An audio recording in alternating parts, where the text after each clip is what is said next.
अच्छा हो जाता है तो उसी अच्छे में थोड़ा सा निगेटिव सोचकर हमें चलना पड़ेगा सिर्फ शेयर मार्केट में। और ज़िंदगी के हालात में भी जब भी हमारे पास कुछ अच्छा हो जाता है तो कुछ बेकार के लिए भी अपना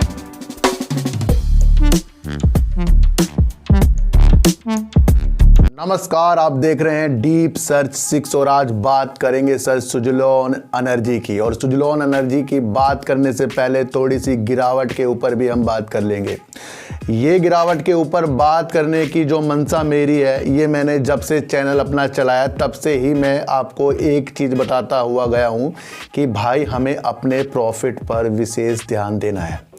जब हमारे पास सब कुछ अच्छा हो जाता है तो उसी अच्छे में थोड़ा सा निगेटिव सोचकर हमें चलना पड़ेगा सिर्फ शेयर मार्केट में। और ज़िंदगी के हालात में भी जब भी हमारे पास कुछ अच्छा हो जाता है तो कुछ बेकार के लिए भी अपना धन रखना पड़ता है हमें। भाई कोई बीमार हो गया, कुछ प्रॉब्लम आ गई, कुछ मकान में टूट फूट हो गई, टंकी टूट गई, ये हो गया वो हो गया, ये सारी चीज़ें हमें प्रैक्टिकल चीज़ से दिखाई देती है। ये आपको समझकर चलना पड़ेगा और वही चीज़ अगर आपने शेयर मार्केट में अपना ली तो आप सक्सेस हो जाएंगे। अपने प्रॉफिट को अपने हाथों से बिल्कुल भी ना जाने दें। जब हमारा पैसा शेयर मार्केट में लगता है उसमें हमें लॉस दिखता है, उसे तो हम पकड़ने की कोशिश में लगते हैं। लेकिन जब हमारा प्रॉफिट दिखता है, भगवान की दुआ से प्रॉफिट हमारा दिख रहा है, अच्छा दिख रहा है, हम उसे ले ही नहीं रहे हैं। हम उसे क्यों नहीं ले रहे हैं, मेरा ये मतलब है क्योंकि आज की गिरावट से जो लोग अपने प्रॉफिट को नहीं ले रहे थे वो आज इस गिरावट में अपने लॉस को लेंगे। तो जितनी भी चीज़ें शेयर मार्केट में होगी वो अपनी साइकोलॉजी से होगी, अपने को डेवलप करके होगी। मैं एक चीज़ मानता हूं सर कि जब तक कि हम खुद मजबूत नहीं होंगे तो हमारे डिसीजन भी मजबूत नहीं हो सकते।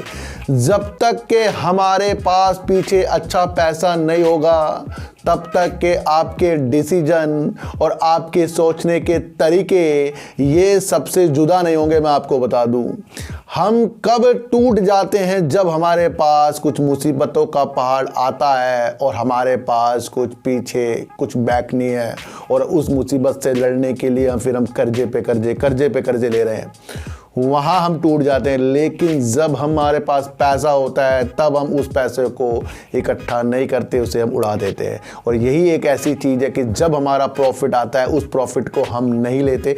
अगर हमने मार्केट में सिर्फ ये भी किया होता है ना कि हमारा जितना भी प्रॉफिट आ रहा है उसे हम लेते जाएं और ये ना देखें कि वो प्रॉफिट हमें कितना मिलता है ज़्यादा। ये जो कितना मिलता है ज़्यादा आ जाता है ना कि अगर हमें 100 रुपये का प्रॉफिट मिल गया, आगे जाके हमें 300 का प्रॉफिट मिलता, वो 300 आपके 3000 ले जाएगा। यही सोच से, क्यों? क्योंकि हर बार आपके 200-300 का जो प्रॉफिट आएगा आप उसे नहीं लोगे, आप सोचोगे और ज्यादा हो जाए। तो अपने को एक सीमित कीजिए। प्रॉफिट लेने की मंशा आपका 5% हो सकता है, 10% हो सकता है, 15% हो सकता है, 20% हो सकता है, 25% हो सकता है। जिसकी जो मंशा है उसे एक सेट कीजिए और जब वो आपकी मंशा तक शेयर आए उस मंशा पे उसे फिर हमें प्रॉफिट लेना बनता है। मैं आपको बता दूं, जब तक कि ये चीज़ें हम मार्केट में नहीं करेंगे तो इस तरीके की गिरावट हमारे ऊपर हावी होती रहेगी। और हर बार कहा है मैंने सर, अपने प्रॉफिट को हमें देख लेना चाहिए और उसी के अनुसार आज आपको देखो सर कितनी गिरावट ज़्यादा से ज़्यादा हो रही है। तो सारी मंशा अच्छी बनाइए, गिरावट में अपने को संभालिए और जो अच्छे शेयर हैं उसमें अगर आपको लॉस आ रहा है फिर उसमें तो बैठना बनता है सर। क्यों बनता है? क्योंकि आने वाले दिनों में सब कुछ अच्छा हो ही जाता है। गिरावट तो ये तो हुई नहीं कि आज ही हो रही है, कोरोना काल में कितनी ज़्यादा गिरावट हुई थी। तो गिरावट में आपको मैंने पहले कहा था कि 365 जो दिन होते हैं साल में उसमें से 250 तो मान के चलो कि गिरावट होगी। और जब ये मान लेते हो तब आपको प्रॉफिट आने अपना आप ही शुरू हो जाएंगे। क्यों? क्योंकि आपने गिरावट में खुद को मजबूत किया है। तो अब बात करेंगे सुज़लोन एनर्जी की। और सुज़लोन एनर्जी में मैंने आपके लिए एक वीडियो बनाई थी। मैंने कहा था भाई इसने अपने ना वित्तीय जो प्रॉब्लम होती है, जब पैसों की प्रॉब्लम होती है, वो REC और SBI के जो बैंक बूंग होते हैं इनसे मिलकर अपनी प्रॉब्लमों को दूर सा भी किया है। चाहे वो पुनर्गठन करके किया हो, चाहे वो राइट इशू के माध्यम से लाकर किया हो, चाहे फिर वो SBI और उसके 16 जो बैंक मिलाकर जिसके अंदर 5% का अपना स्टेक लेकर बैठे हों। क्योंकि जब कोई किसी कंपनी में स्टेक लेकर इस तरीके से बैठता है कि उसने पहले उससे कर्जा लिया था तो वो कर्जा ना देकर उसमें स्टेक दे देता है, तो यहाँ पर भी एक ये चीज़ बच गया कि उसको पैसा नहीं देना पड़ेगा, लेकिन काम तो करना पड़ेगा। अब काम करने की मंशा जो सुज़लोन की है वो बेस्ट है, तभी तो इनके 1900 से ज़्यादा कस्टमर है और 17 देशों में इनका काम इंडिया के मिलाकर चलता है। तो जब इस तरीके की मंशा इसके अंदर है तो ये आने वाले दिनों के लिए, ये कल मैंने आपको कहा था, इस शेयर को 2025-2030 तक मानकर चलना पड़ेगा। जब तक कि आपके दिमाग में इसका एक गोल सेट नहीं होगा कि ये 2030 में अच्छा काम करेगा, तब तक कि आपको कुछ भी इसके अंदर अच्छा नहीं दिखेगा। जब गौतम अडानी जैसे लोगों की कंपनियों के शेयर इतनी दबा के गिर रहे हैं, किस लिए गिर रहे हैं? हिडेनबर्ग की एक न्यूज़ से गिर रहे हैं। तो उस न्यूज़ ने जब गौतम अडानी जी जो दुनिया के तीसरे नंबर के इंसान हैं अमीरों में, तो उनके शेयरों में ऐसा ताबड़तोड़ झटके लग रहे हैं, 300-300 रुपये घट रहे हैं, 80-80 रुपये घट रहे हैं, 13-13 रुपये घट रहे हैं, 80-80 रुपये घट रहे हैं। तो ये सारी चीज़ें तो बड़े अमीर आदमियों के साथ भी हो सकती है।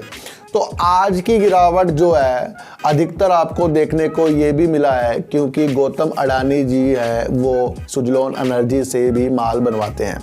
और जब सुजलॉन एनर्जी से माल बनवाते हैं तो जब गौतम अडानी जी के ग्रुप में इतनी बड़ी एक रिपोर्ट आई है हिडेनबर्ग की, तो उनके जितने भी चीज़ों से वास्ता है उसमें गिरावट आएगी। आपका बैंकिंग सेक्टर में, चाहे बैंक से इन्होंने जो लोन लेते हैं उसमें भी इफेक्ट पड़ेगा जब इस तरीके की चीज़ें होंगी। क्योंकि जब मार्केट कैप किसी भी शेयर का गिरता है तो उसके अंदर एक ऐसी संभावना हम देख लेते हैं कि भाई ये अब शेयर ना काफ़ी नीचे की तरफ जाएगा, और अब हम क्या करते हैं, काम को भूल जाते हैं, सिर्फ शेयर प्राइस को देखते हैं।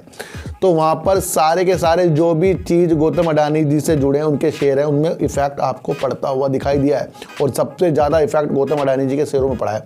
और भी जो भी काम आपको सुजलॉन एनर्जी को देते हुए देखने को मिलेगा उसमें गिरावट आएगी, क्योंकि सारे प्रॉब्लम आ रही है, चाहे उनके वो ग्रीन के शेयर हों, चाहे उनके आपके अंबुजा के शेयर हों, चाहे उनके पोर्ट के शेयर हों, कितने भी चीज़ें जो भी होंगी सब में गिरावट आएंगी। और गिरावट इसलिए भी आएंगी कि आगे जाकर अगर हिडेनबर्ग की रिपोर्ट बिल्कुल सही साबित हुई तो और ज़्यादा भी आ सकती है, या फिर ये चीज़ें अगर आगे बढ़ती गई भाई कोर्ट के जरिए क्योंकि लीगल एक्शन लेंगे, तो फिर भी हमें ज़्यादा उजाले अब सुजलॉन हो गया या हिडेनबर्ग की रिपोर्ट के अनुसार जितने भी शेयर गौतम अडानी जी के हैं उसमें हमें नहीं देखनी चाहिए। तो आज की मंशा सिर्फ यही है कि अगर आप सुजलॉन को सही मानते हैं तो समय समय पर फिर इसमें से अपना प्रॉफिट की भी मंशा बनाइए, और अगर आपको उसको बहुत दूर तक ले जाना है फिर गोल सेट कर दिए 2025 और 2030। उससे पहले तो ये 20 में भी जा सकता है, उससे पहले ये 2 रुपये में भी आ सकता है, उससे पहले ये 8 रुपये में भी आ सकता है, उससे पहले 14 में भी आ सकता है। अब वहाँ पर आपको इसके अंदर काम कैसे करना है ये मंशा आपको बनाकर चलनी चाहिए। और गिरावट जितनी भी हो रही है उसके अंदर अपने ही प्रॉफिट देखने चाहिए, बल्कि किसी और के नहीं कि आपने यहाँ क्यों नहीं खरीदा। अपने द्वारा अपने हिसाब से काम कीजिए और गिरावट में उन शेयरों को देखिए जिनमें आगे आकर आपको बहुत अच्छा हो सकता है। तो ध्यान रखिए सर कि गिरावट तो होगी, और सुजलॉन हो या फिर अडानी के शेयर हो, सब में गिरावट होना एक आम बात ये होती जा रही है, आपको देखने को भी मिला है। तो सर ने अपने दूसरे चैनल पर जिसका नाम है सार्थक बाजार से, लिंक डिस्क्रिप्शन में है, उसमें वीडियो आएगी सर 9 बजे करीब। उसके अंदर आज हमने Vikas life care, IDPI bank, yes bank और अडानी ग्रुप के जितने भी शेयर हैं उसके बारे में एक गहन अध्ययन किया है, उसको भी आप आज जाकर देख सकते हैं। तो फिर मिलेंगे आपसे नई वीडियो के साथ, जब तक के लिए नमस्कार।